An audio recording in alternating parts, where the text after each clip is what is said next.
Hi all, welcome back.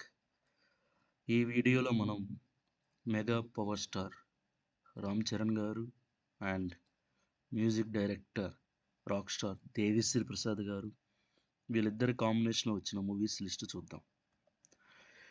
వీళ్ళిద్దరి కాంబినేషన్లో వచ్చిన ఫస్ట్ మూవీ ఎవడు. ఈ సినిమా 12 జనవరిన 2014లో రిలీజ్ అయింది. వీళ్ళ కాంబినేషన్లో వచ్చిన నెక్స్ట్ మూవీ రంగస్థలం. ఈ సినిమా 30th మార్చ్ 2018లో రిలీజ్ అయింది.